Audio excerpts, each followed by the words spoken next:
আসসালামু আলাইকুম ওয়া রাহমাতুল্লাহ। ইন্নাল হামদালিল্লাহ ওয়াসসালাতু ওয়াসসালামু আলা রাসূলিল্লাহ সাল্লাল্লাহু আলাইহি ওয়াসাল্লাম। وقال الإمام أحمد رحمه الله أنا أطلب العلم إلى أن أدخل القبر।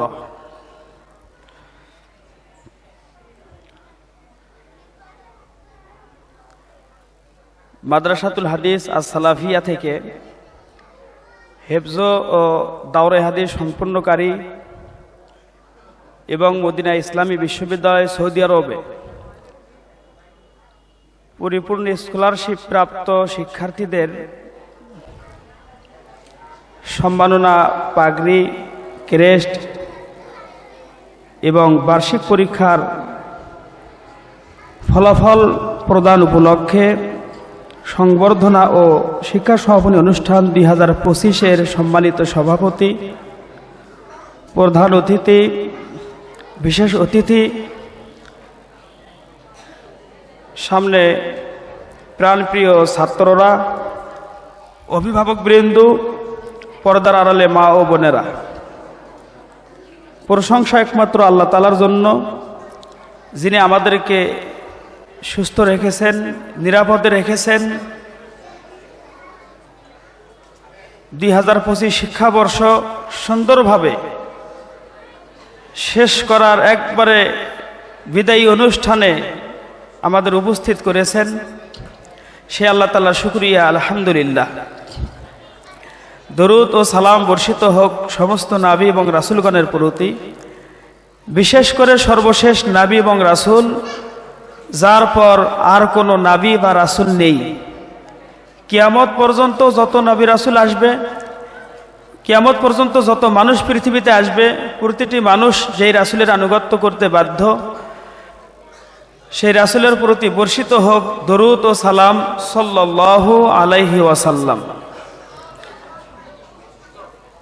আমি খুব অল্প সময়ে ইসলামী শিক্ষার গুরুত্ব ও ফজিলত নিয়ে কিছু আলোচনা করব ইনশাআল্লাহ।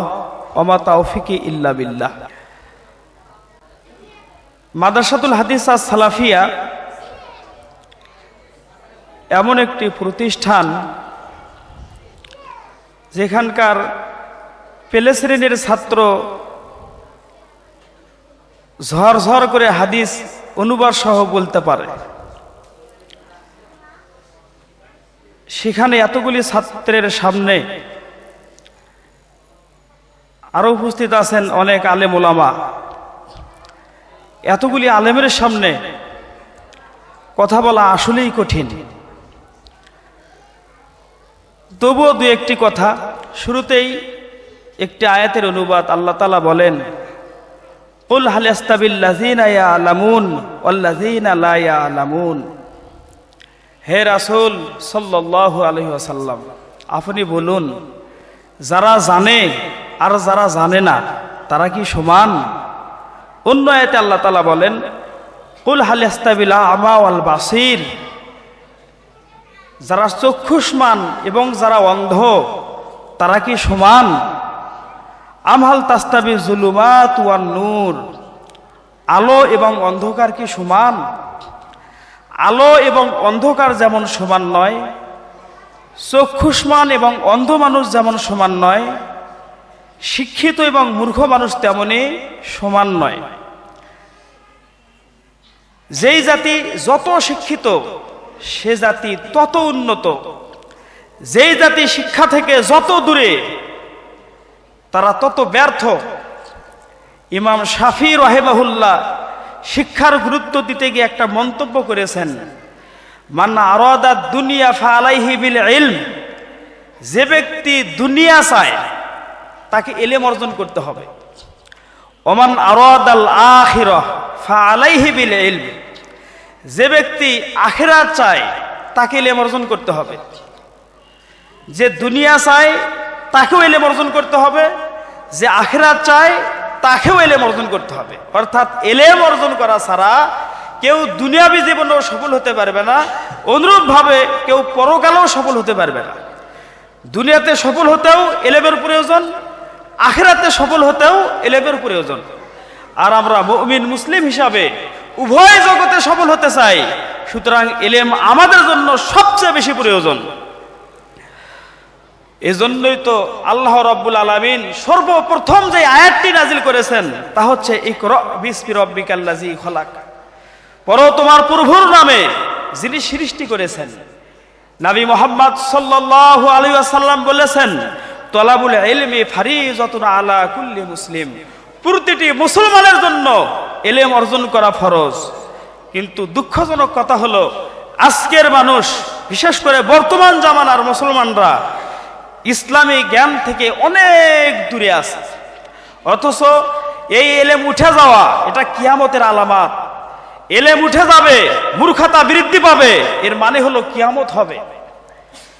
সহিহ বুখারীর একটা হাদিস, হাদিস নাম্বার 100, আব্দুল্লাহ ইবনে আমর ইবনে আস রাদিয়াল্লাহু তাআলা আনহু বলেন, রাসূল সাল্লাল্লাহু আলাইহি ওয়াসাল্লাম বলেছেন, ইন্নাল্লাহা লা ইয়াকবিজুল ইলমা ইনতিজাআন ইয়ানতাজিউহু মিনাল ইবাদ, আল্লাহ তাআলা তার কোনো বান্দার অন্তর থেকে ইলমকে টেনে হেসড়ে বের করে নিয়ে যাবেন না। ওয়ালাকি ইয়াকবিজুল ইলমা বিকবজিল উলামা, বরং আলেমদেরকে উঠে নেওয়ার মাধ্যমে উনি ইলমকে উঠিয়ে নেবেন। 1960 সালে আব্দুল্লাহ আল কাফি আল কুরাইশি রাহিমাহুল্লাহ ইন্তিকাল করেছেন। ওনার পরে এ পর্যন্ত ওনার পর্যায়ের কোনো আলেম আসে নাই। আমাদের চোখের সামনে এক একটা আলেম চলে যাচ্ছেন, ওই পর্যায়ের আলেম আর তৈরি হচ্ছে না। এভাবে দেখতে দেখতে একটা সময় আসবে আলেম খুঁজে পাওয়া যাবে না, শিক্ষিত মানুষ খুঁজে পাওয়া যাবে না, কোরআন সুন্নাহ বোঝে এরকম জ্ঞানী মানুষ পৃথিবীতে পাওয়া যাবে না।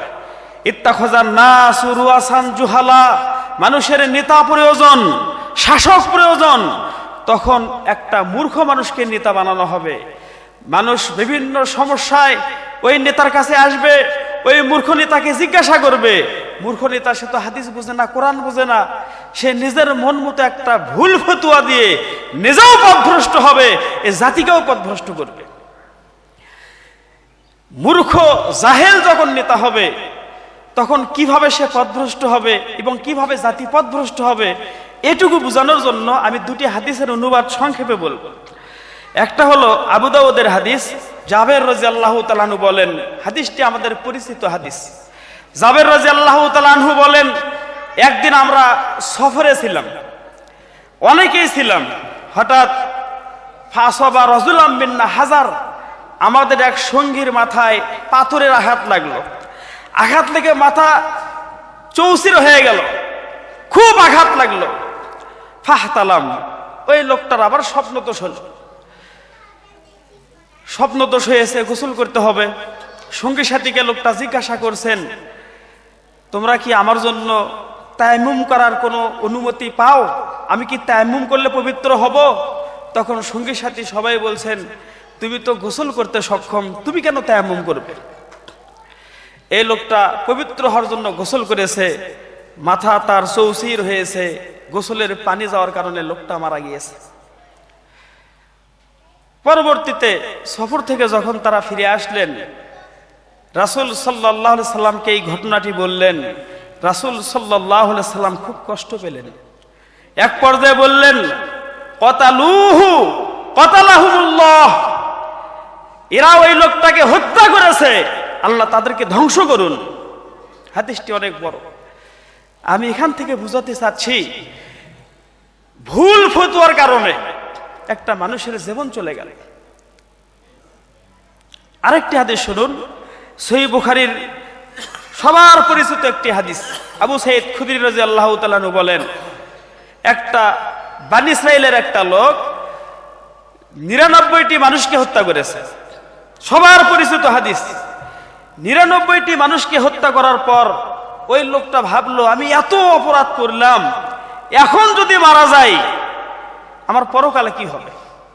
তাই তওবা কিভাবে করতে হবে, তওবা করলে কবুল হবে কি না, এজন্য উনি জিজ্ঞাসাবাদ শুরু করলেন। উনি একটা রাহেবের নিকটে গেলেন। রাহেব যে ইবাদত করে কিন্তু এলেম কালাম নাই, বিধা নাই, কোরআন হাদিসের জ্ঞান নাই, শুধু ইবাদত করে, ফরজ নফল সব ধরনের ইবাদত সে করে। ওই রাহেবকে গিয়ে বলছেন, আমি তো 99টি মানুষকে অন্যায়ভাবে হত্যা করেছি, আমার ভয় হচ্ছে, এখন আমি কি করতে পারি, আমার কি তওবা আছে? তখন রাহেব বলছেন, এতগুলি খুন করার পর তুমি আবার তওবার আশা করো? তোমার কোনো তওবা নেই। এবার লোকটা ওই রাহেবকে হত্যা করেছে। এই রাহেবকে কেন হত্যা করলো? ভুল ফতোয়ার কারণে। এমন কোন পাপ নেই যার তওবা নেই। মানুষ যদি অনুতপ্ত হয়ে লজ্জিত হয়ে আল্লাহর কাছে ইস্তিগফার করে ক্ষমা চায়, আল্লাহ তাআলা তাকে ক্ষমা করেন এবং পাপ সম পরিমাণ সব তাকে হাদিয়া দেন, উপহার দেন। সুবহানাল্লাহ। সম্মানিত উপস্থিতি, তাহলে ভুল ফতোয়ার কারণে এই রাহাবের জীবনটাও চলে গেল। আর আগের হাদিসে পেলাম ভুল ফতোয়া দিয়ে তারা একটা মানুষকে হত্যা করল। যখন শিক্ষিত মানুষের হার কমে যাবে, মূর্খ মানুষ নেতৃত্ব দিবে, এই মূর্খমির কারণে তারা নিজেরাও পথভ্রষ্ট হবে, এই জাতিকেও পথভ্রষ্ট করবে। এজন্য ইসলামী শিক্ষাকে গুরুত্ব দেওয়া দরকার। ইসলামী শিক্ষার গুরুত্ব ফজিলত সম্পর্কে বলতে গেলে অনেক সময়ের প্রয়োজন। আমি সংক্ষেপে একটু ফজিলত নিয়ে কথা বলব। শুরুতেই একটি বিষয় আপনাদেরকে বলি, শিক্ষার কত দাম। যেহেতু আমরা উপস্থিত যারা সবাই হাদিস কোরআন বুঝি, একটা কুকুর সম্পর্কে একটা আলোচনা আমাদের সবার জানা আছে। কুকুর খুব একটা ভালো প্রাণী না, মানুষ খুব একটা পছন্দ করে না, আল্লাহ তাআলাও খুব একটা পছন্দ করেন না। কোনো বাড়িতে যদি কুকুর থাকে, দৈনিক তার 1 কিরাত, কোন হাদিসে এসেছে 2 কিরাত সওয়াব কমে যায়। 1 কিরাত মানে উহুদ পাহাড় সমতুল্য, এত সওয়াব তার কমে যায়। কুকুর যদি কোনো পাত্রে মুখ দেয়, ওই পাত্র ওর ভেতরে যা খাবার ওগুলি ফেলে দিয়ে ওই পাত্রটা 7 বার ধৌত করতে হয়, একবার মাটি দিয়ে সুন্দরভাবে পরিষ্কার করতে হয়। অথচ এই কুকুরকে যখন প্রশিক্ষণ দেওয়া হয়, তখন ওই কুকুর লালন পালন করা বৈধ, তখন ওই কুকুর পালন করার কারণে পাপ কমে যায় না। এমনকি প্রশিক্ষণ প্রাপ্ত কুকুর যদি শিকার ধরে আনে, বিসমিল্লাহ বলে আমি কুকুর পাঠালাম, কুকুর জঙ্গল থেকে একটা শিকারি ধরে আনলো, রাস্তায় মারা গেল, তবুও খাওয়া যায়। যেই কুকুর পাত্রে মুখ দেওয়ার কারণে পাত্রের খাবার ফেলে দিয়ে পাত্র 7 বার ধৌত করতে হলো, যেই কুকুর থাকার কারণে ঘরে ফেরেশতা যাচ্ছে না, ফেরেশতা আসা যাওয়া বন্ধ, যেই কুকুর থাকার কারণে প্রত্যেকদিন আমার পাহাড় সমতুল্য সওয়াব কমে যায়, অথচ প্রশিক্ষণ নেওয়ার কারণে সেই কুকুর শিকার করলে সেই শিকার খাওয়া বৈধ হয়ে যায়। একটা অবহেলিত প্রাণী কুকুর শিক্ষা গ্রহণ করার কারণে তার যদি দাম বেড়ে যায়, মান বেড়ে যায়, আমরা আশরাফুল মাখলুকাত মানুষ, আমরা যদি ইসলামী শিক্ষা অর্জন করি আমাদেরও মান বৃদ্ধি হবে ইনশাআল্লাহ। সহিহ বুখারীতে এসেছে, উসমান রাদিয়াল্লাহু তাআলা আনহু বলেন, রাসূল সাল্লাল্লাহু আলাইহি ওয়াসাল্লাম বলেছেন, খায়রুকুম মান তাআল্লামাল কুরআন ওয়া আল্লামাহু, তোমাদের মধ্যে সবচেয়ে উত্তম ওই মানুষ যে কোরআনের শিক্ষা গ্রহণ করে এবং অন্যদেরকে শিক্ষা দেয়। কোরআনের শিক্ষা গ্রহণ করে এবং অন্যদেরকে শিক্ষা দেয়, এই 2 প্রকার মানুষ পৃথিবীর মধ্যে সবচেয়ে ভালো মানুষ। শুধু তাই নয়, আরো একটি হাদিসের অনুবাদ শুনুন। একদিন রাসূল সাল্লাল্লাহু আলাইহি সাল্লামকে জিজ্ঞাসা করা হলো 2 জন ব্যক্তি সম্পর্কে, একজন আবেদ আর একজন আলেম। এই 2 জনের মাঝে সম্মানিত কে? আল্লাহ নবী সাল্লাল্লাহু আলাইহি ওয়াসাল্লাম তখন বললেন, ফাজলুল আলিমি আলাল আবিদি কা ফাজলি আলা আদনাকুম, তোমরা যারা সাধারণ সাহাবা তোমাদের চেয়ে আমার মর্যাদা যেমন বেশি, একজন আবেদের চেয়ে একজন আলেমের মর্যাদা তত বেশি। সুবহানাল্লাহ, সুবহানাল্লাহ। শুধু তাই নয়, ইন্নাল্লাহ মালাইকাতাহু ওয়া হালাস সামাওয়াতি ওয়াল আরদ হাত্তা নামলাতা ফি হুজরিহা ওয়া হাত্তাল হুতা লা ইউসাল্লুনা আলা মুআল্লিমিন নাসিল খায়রা। যে ব্যক্তি আলেম হয় আল্লাহ তার উপর রহম করেন, ফেরেশতারা তার জন্য দোয়া করেন, আসমানবাসী তার জন্য দোয়া করেন, জমিনবাসী তার জন্য দোয়া করেন, গর্তের পিপিলিকা তার জন্য দোয়া করেন, এমনকি সমুদ্রের মাছ পর্যন্ত তার জন্য দোয়া করেন। সুবহানাল্লাহ। এত সম্মান আল্লাহ তাআলা এই আলেমদেরকে দিয়েছেন। শুধু তাই নয়, আবু হুরায়রা রাদিয়াল্লাহু তাআলা আনহু বলেন, রাসূল সাল্লাল্লাহু আলাইহি ওয়াসাল্লাম বলেছেন, মান সালাকা তরিকান ইলতামিসু ফিহি ইলমান সাহালাল্লাহু লাহু বিহি তরিকান ইলাল জান্নাহ। যে ব্যক্তি ইলম অর্জন করার জন্য বাড়ি থেকে বের হয়, আল্লাহ তাআলা তার জন্য জান্নাতের রাস্তা সহজ করে দেন। শুধু তাই নয়, যখন ছাত্ররা পড়াশোনা করে, দার্স তাদরিসে থাকে, ওই সময়ে নাজালাত আলাইহিমুস সাকিনা, আল্লাহর পক্ষ থেকে তাদের উপর প্রশান্তি নাজিল হয়। ও গাশিয়াতুমুর রহমা, আল্লাহর রহমত তাদেরকে ঢেকে নেয়। ও হাফাতুমুল মালাইকা, আল্লাহর রহমতের ফেরেশতারা চতুর্দিক থেকে তাকে ঘেরাও করে নেয়।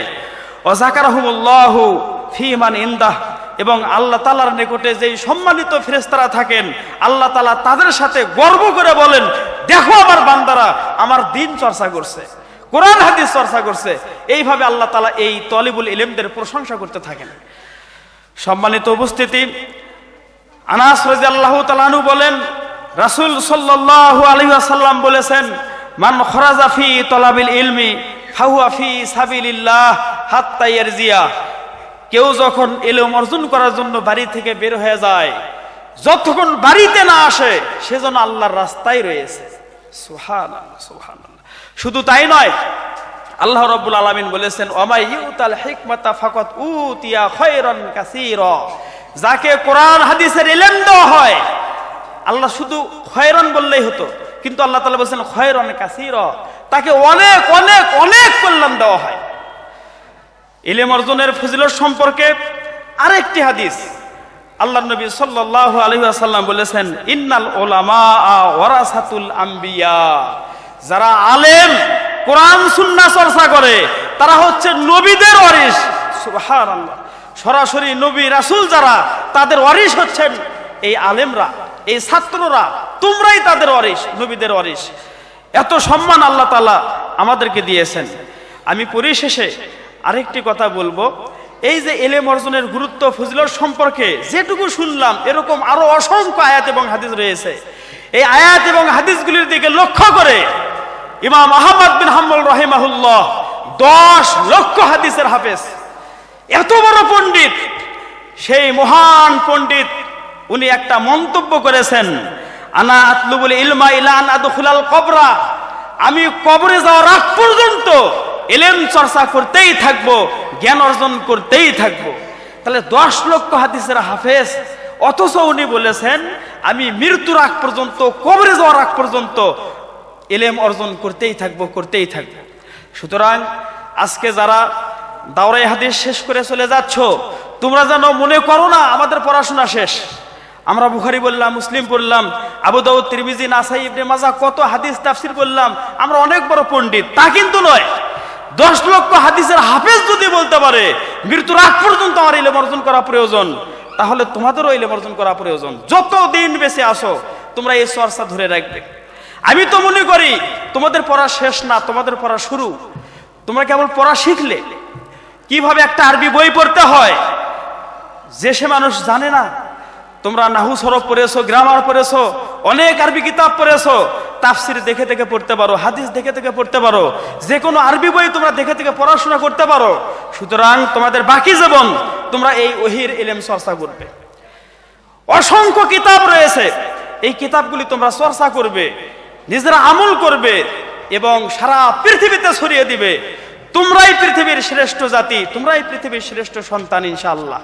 আমি পরিশেষে আল্লাহ তাআলার কাছে দোয়া রাখি, রব্বুল আলামিন শুধু ওহীর ইলম সারা পৃথিবীতে ছড়িয়ে দেওয়ার নিয়ত করেই 2004 সালে মাদ্রাসাতুল হাদিস আস-সালাফিয়া প্রতিষ্ঠিত হয়েছে।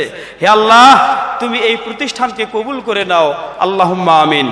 শুরু থেকে এ পর্যন্ত যারা শ্রম দিয়ে যাচ্ছেন, সার্বিকভাবে পরামর্শ দিয়ে, অর্থ দিয়ে, বিভিন্নভাবে যাদের সহযোগিতা রয়েছে, আল্লাহ তুমি তাদের কবুল করে নাও। রব্বুল আলামিন আমাদের বেশ কিছু ছাত্র ভাই এবার দাওরায়ে হাদিস সম্পন্ন করেছে। হে আল্লাহ, তাদের বাকি জীবনটা তারা যেন ইসলামের উপর কাটাতে পারে, ইলম চর্চার মাধ্যমে বাকি জীবনটা কাটাতে পারে, ইলম প্রচারের মাধ্যমে বাকি জীবনটা কাটাতে পারে, সেই তৌফিক তুমি তাদেরকে দাও, আল্লাহুম্মা আমিন। রব্বুল আলামিন আমরা যতদিন বেঁচে আছি, আমরাও যেন ইমাম আহমদ বিন হাম্বল রাহিমাহুল্লাহ এর মতো ইলম চর্চায় এলেম শিক্ষা দেওয়া, এলেমের শিক্ষা গ্রহণ করা, এরকম মহতি কাজ করে যেতে পারি, সেই তৌফিক তুমি আমাদেরকে দাও। আল্লাহুম্মা আমিন। এ বলেই আলোচনা শেষ করছি। আসসালামু আলাইকুম ওয়া রাহমাতুল্লাহ।